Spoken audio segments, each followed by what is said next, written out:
on that same vein of relationship management and social awareness is like the ability to actively listen.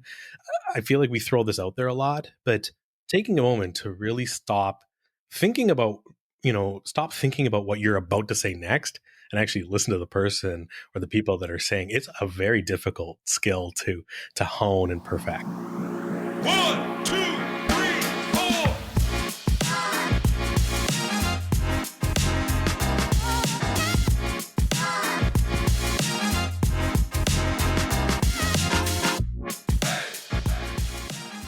Welcome to the Emotional Intelli-Gents podcast, a podcast where we explore the intersection of emotional intelligence and leadership.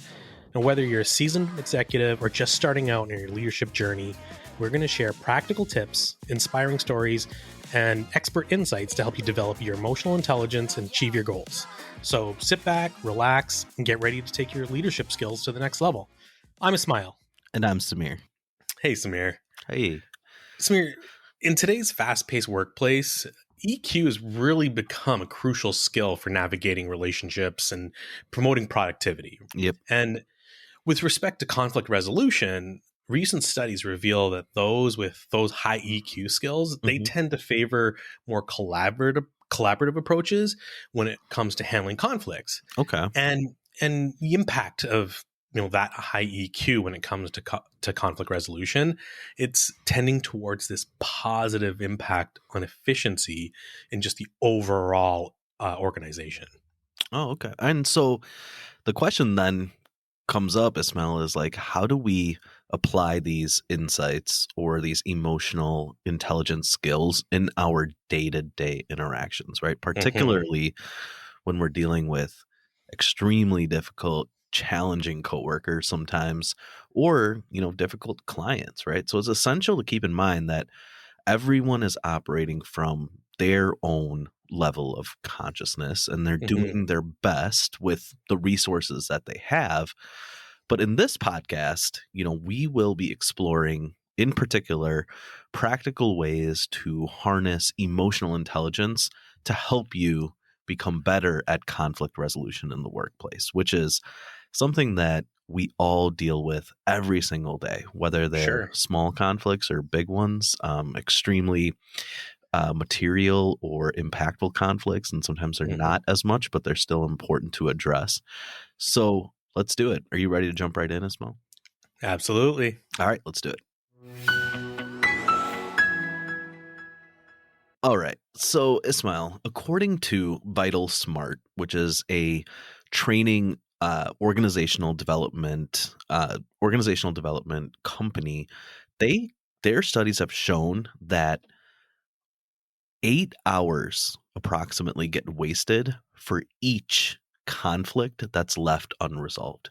So if you think about your company or any company and 8 hours of inefficiency, what that can create from a just overall cost perspective, and then you multiply that by the number of unresolved conflicts, this is a huge source of inefficiency at companies, and it's kind of like this huge hidden cost, right? It's like when you lift the rug, oftentimes, you're trying to figure out what's going on with the numbers, but you don't realize that conflicts and unresolved conflicts could be a major source of that inefficiency that a company is facing. Sure. Yeah. I mean, during this time of cost cutting and number crunching, it's not really something I'm sure people really look at. Yeah. And, another thing that folks are really talking about in organizations is just like this overall culture. They're looking for a culture that fits them. What's the culture like? And I think it's just something that is far more powerful than folks have ever thought of before, right? In the workplace. And I mean, without going into too much detail, I'd say like conflict is one of those culture killers. Yeah. Right. And I mean, I'm not going to say it's like this make it or break it sort of thing, but certainly if you have a company, I think it's fair to say that if you have a company with a lot of conflict, you're going to have a company with probably poor culture. And not to mention the fact that I would say that it probably creates a lot of drama as well. Yeah. And just in general, if we're talking about productivity, I'm not certain that there's any productivity in a company with high drama. Yeah, I mean, simply said, drama kills productivity. Agreed. And so, from my experience, it's not usually conflicts that arise typically between team members directly, right? So in my experience, I've noticed that if, within a team, things are usually pretty good. It's where Yeah. conflict usually arises typically in cross-departmental spaces, right? Hmm. So, there's a I'd lot of agree with that. so there's a lot of dynamics at play.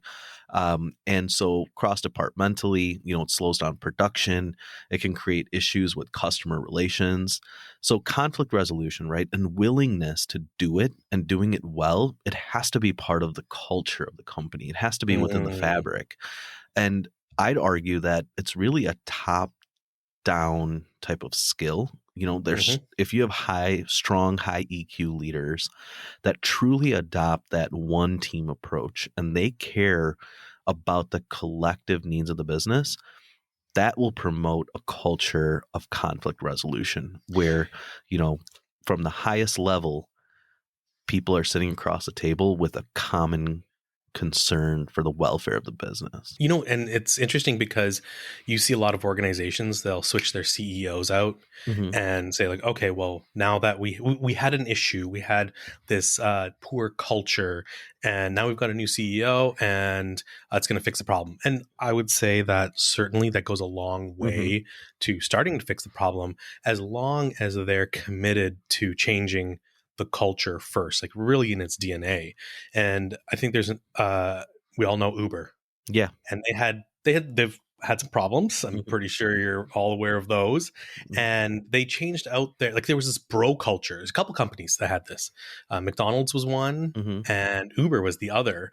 And they had this really challenging bro culture. Mm-hmm. And frankly, changing out their CEO, like you said, top down, was just the beginning of starting to change that culture. So, what additional types of things do you feel beyond just like a CEO change, like could lead to conflict resolution, kind of getting that airspace or that attention that it needs, right? Where do you start, Ismail? Like when you have to deal with a conflict? I mean, I think first thing is everyone has to recognize that conflict is just rooted in emotions, Mm-hmm. and there's all these levers and strings like marionette that you can move that start that essentially start the correction of a conflict, right, or Mm-hmm. going towards conflict resolution. It's like people might feel wronged or Mm-hmm. abused in a situation, and things like feeling underappreciated. These are some pretty simple but very potent triggers, and just being able to kind of assess those, Mm-hmm. have some good communication around that, and just ultimately at the end of the day, some good emotion management, Mm-hmm. right? Mm-hmm. And I think it's really important to call out, though. One thing I really want, and I'm guilty of this, is that I think it's really hard for leaders or managers to not put on that like mama bear hat Mm. and go out and into the ring or go to battle for their teams. It's pretty hard to do, to kind of let things be sometimes. Yeah. And we're going to get into, I think, later in this podcast, some of those like more practical ways that Hmm. you would address a Okay. Yeah. conflict. Hmm. But I agree with you. I think that's really hard for leaders a lot of times to not take that mama bear approach. But Yeah.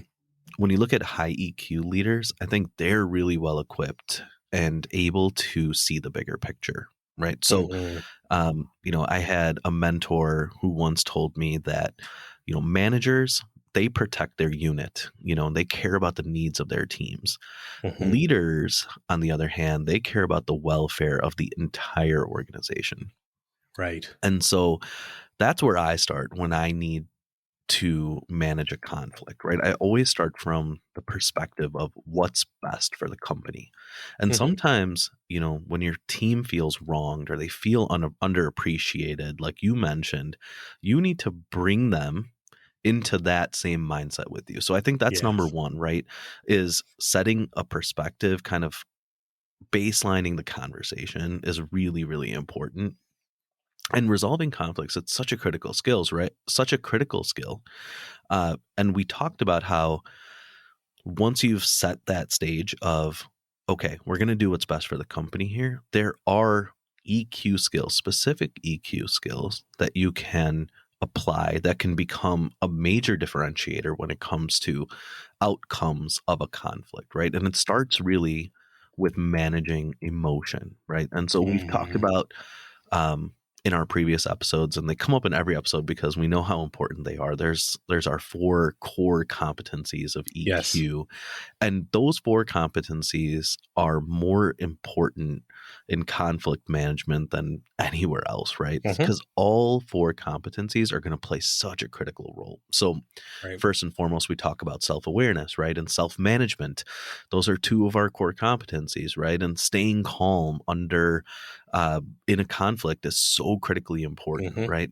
So, being able to manage the stress of everybody involved, right? Your team is upset. The you may have an upset customer, you may have an upset boss, you may have Right. another department that's upset, right? So staying calm in those situations and managing the stress, not just your own stress, because me, I'm a worrier. I go directly to the worst case scenario, and that's where I start. And so I have to manage my own stress and the Yeah. stress of others around me so that I'm able to see clearly, because you have to be able to accurately interpret what is actually happening, right? And Mhm. so part of that too is giving off the impression of being calm. So your voice, right? Your tone, your body language, keep it neutral, right? We talk about psychological safety, like make people feel like talking to you about what's going on. When you're in a discovery mode, you need to be open. You need people to feel open, that they can come to you and they can tell you stuff, and really just maintain the focus on the conflict itself, right? What exactly is going on? Don't waver into too much into historicals, right? Where we start like you hear like they do this all the time. Remember this and remember that time. And, Yeah. so keep the focus on the particular conflict that you're dealing with, right? And then another thing that really sticks out to me, and it's something that like I've kind of struggled with certain Mhm. people. It's seeing the good in others, right? When you approach a conflict, like you talk about kind of leaving those historicals at the front door, Yep. like leaving those past experiences behind. And sometimes, you need to use that as a reference point. And so I'm not saying to completely leave it behind, but you got to be able to look at this situation that's in front of you by leaving like those preconceived kind of speculative notions like out of the equation, right? And so For sure. I've dealt with individuals in the past that have wronged me over and over and over again.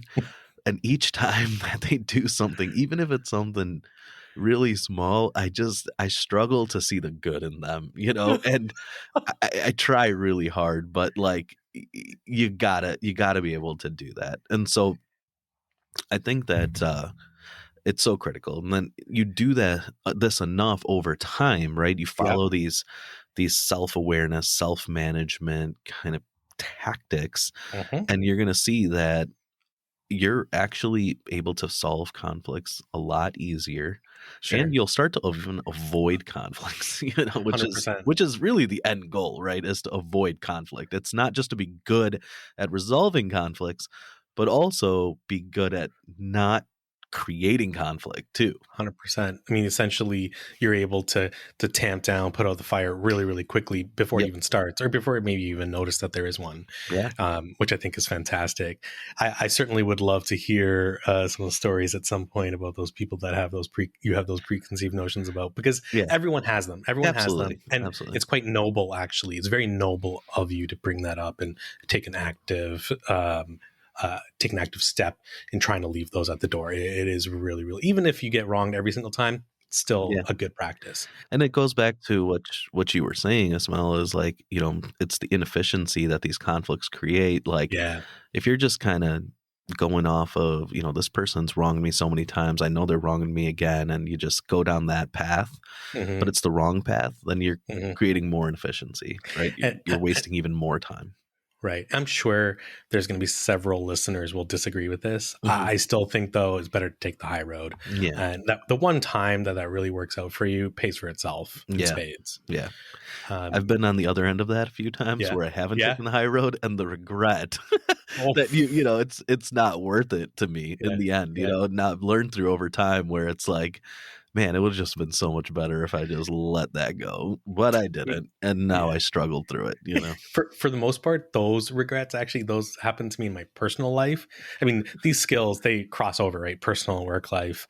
But there's several times where very quickly after the fact, I'm kind of like, I wish I didn't say that. Yeah, You yeah, know, yeah. and you have to go on that. And we've mentioned this before, like the apology tour. Mhm, It's like, all right, mhm. let me schedule this call to apologize. Yeah, Right. Um, as you were going through, so you covered self awareness and self management, right. and there's the other two, of course, remaining social awareness and relationship management. Mhm, And like when you look at those two, one of the steps that you have to take is you you do have to take a breath and mhm. analyze the emotional state of either the other party or parties or the situation, and just be able to use your eyes almost as well as your ears, but analyzing the nonverbals. Correct, yeah. And you want to try and not be like this dismissive person, or Mm, you might have the words that aren't dismissive, but like the body language might be mm, dismissive. And that's also like this maybe is unnatural, or sorry, this subconscious thing that you do. So just having some respect around just even just a baseline level of body language that shows that, okay, I'm ready to listen yeah. and I'm open And here, don't right? and don't minimize, right? Like Yes. dismissive is one thing, and then Yeah. minimizing is also something that we've all been guilty of at different times. So Yeah. definitely Yeah. being And conscious of that too. for sure. And I mean, take the time to empathize with the other person as well. Mhm. In our most recent episode, we talked a lot about empathy and Mhm. negotiation. This is what this is, like conflict resolution and negotiation. They kind of go hand in hand. Mhm. And then another thing that just this has been something that's been apparent, I'm going to say throughout my entire career, Mhm. like day one, is you should really be mindful of the cultural differences that Mm. exist Mhm. in the parties that you're having this conflict with, because Sure. there are a ton of nonverbal cues that can be misconstrued.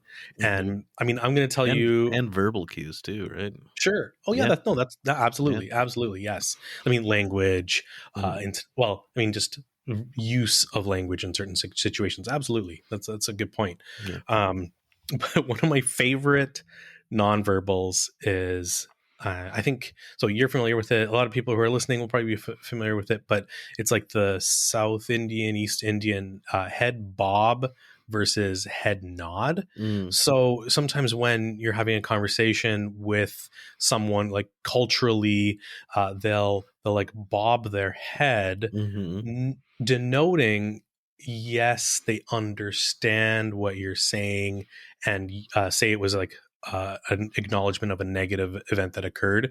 They're bobbing their head, which to me, from a North American perspective, is like, yeah, yeah, yeah, yep, that's right, Mhm. yes, and versus where it looks like they should be saying no, they should be like maybe shaking their head and Yeah. saying, yes, I acknowledge that that was the wrong thing to do. And it really it throws you off. It throws you off. Or, and I'm not saying like this from a stereotyping perspective. I'm telling you from personal experience Mhm. that this has happened to me, and I find it fascinating. I'm Mhm. not going to, because you know what? It was, for me, it was easy to catch Yeah. and to just help clarify, but that's not for everyone. I Yeah. think it's Yeah. really, really important.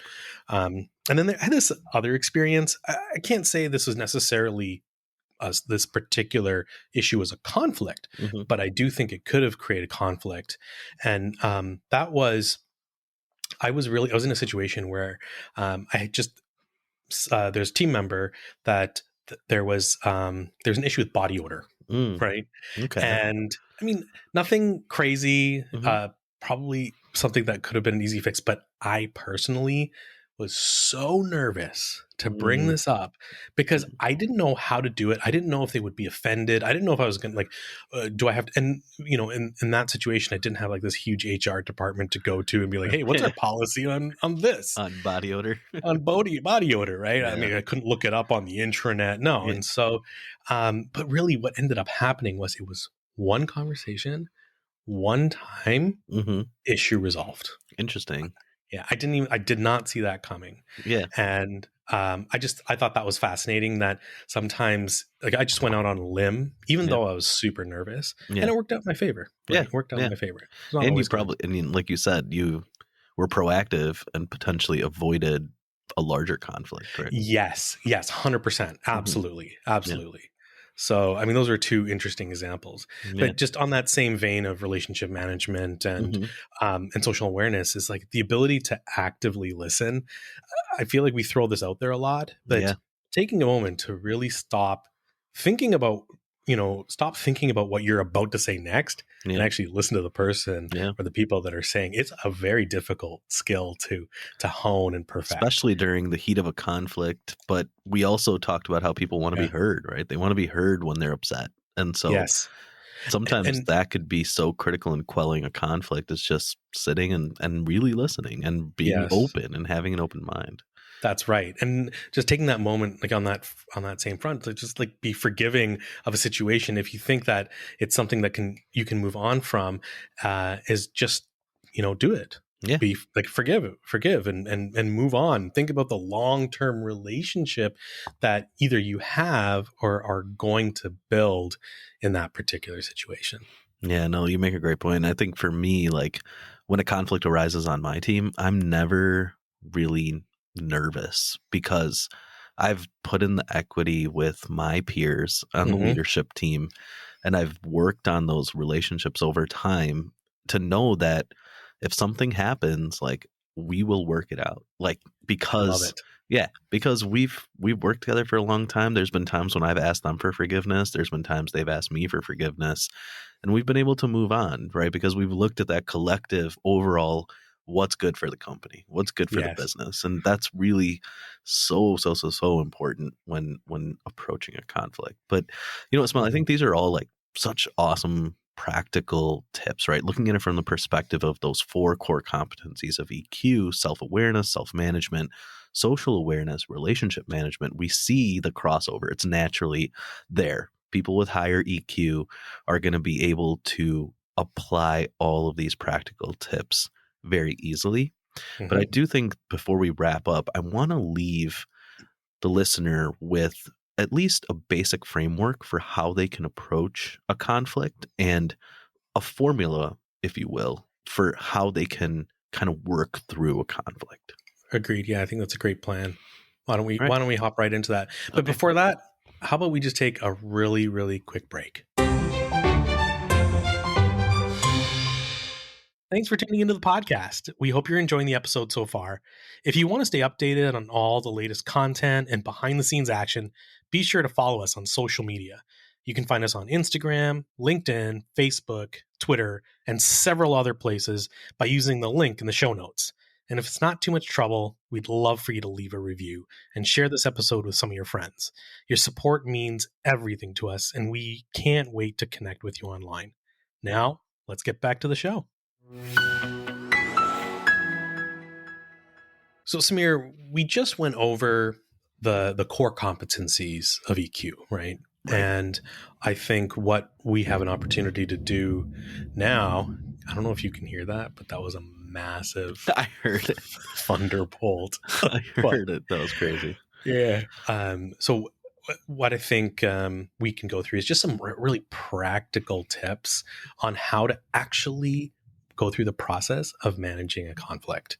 And Hmm. first and foremost, I think the number one skill has to be communication, Sure. Of course. right?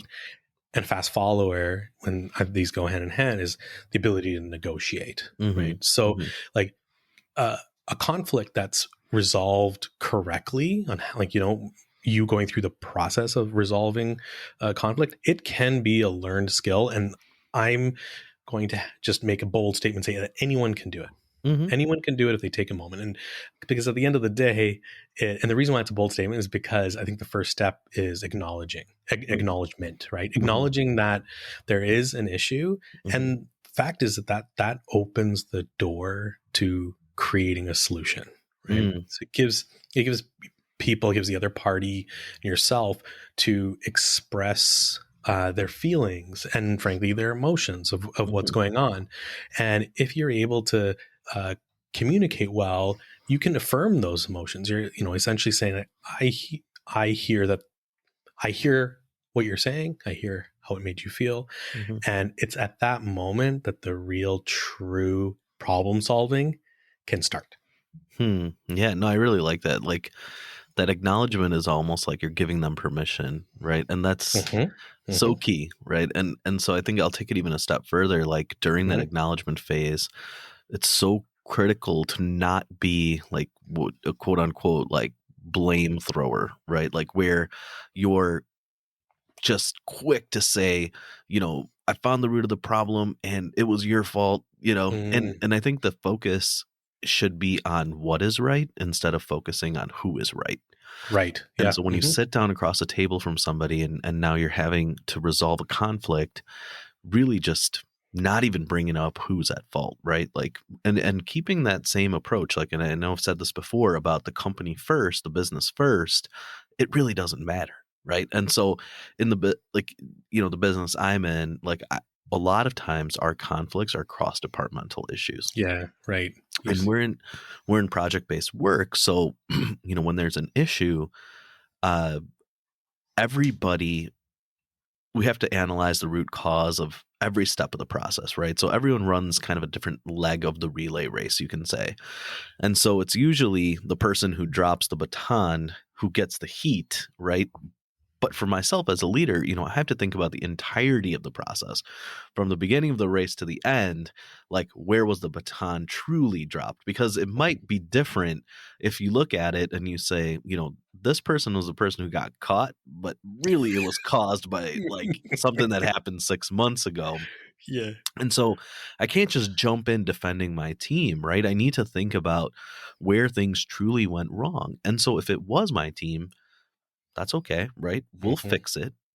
But if it wasn't my team, we'll still step in and fix it, right? And Agreed. that approach is so critical when managing a conflict. And that's really hard for people to say, like, hey, it wasn't even my fault, but I'm still gonna help because I'm gonna be part of the solution.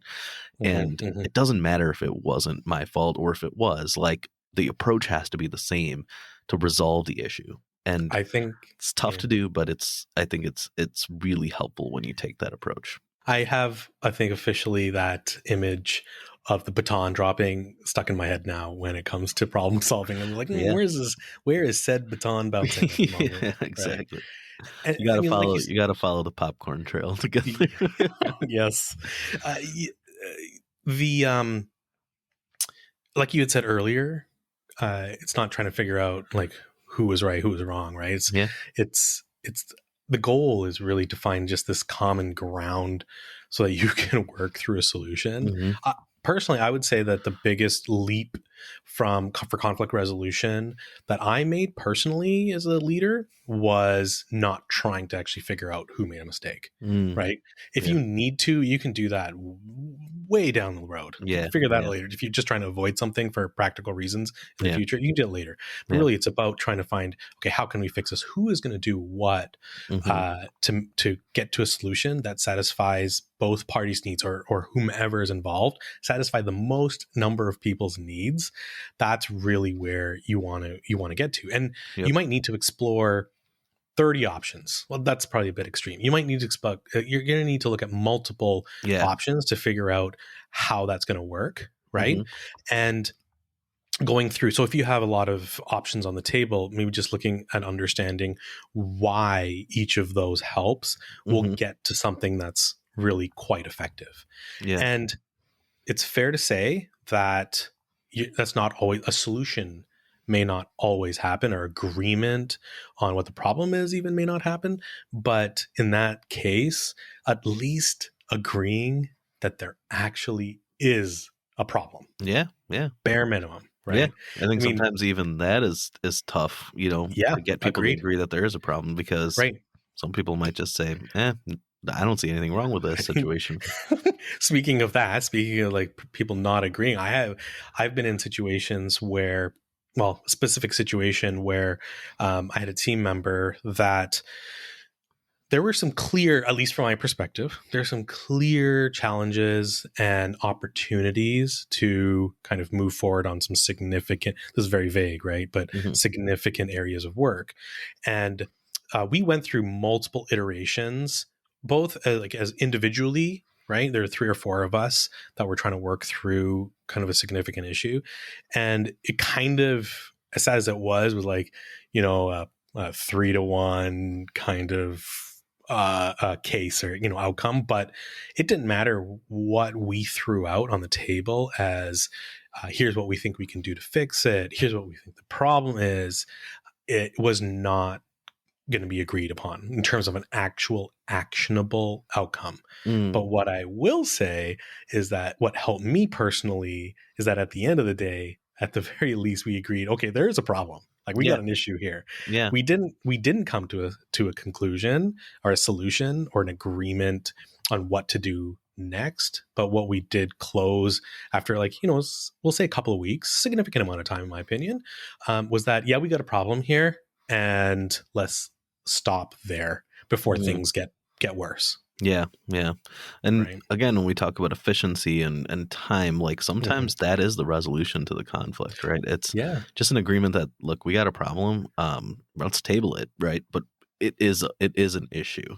Hmm. Um, but yeah, I mean, in a traditional sort of conflict resolution management scenario, you would come up with a solution, right? And you would have something that both parties can agree on that, hey, look, this is how we're going to approach this moving forward.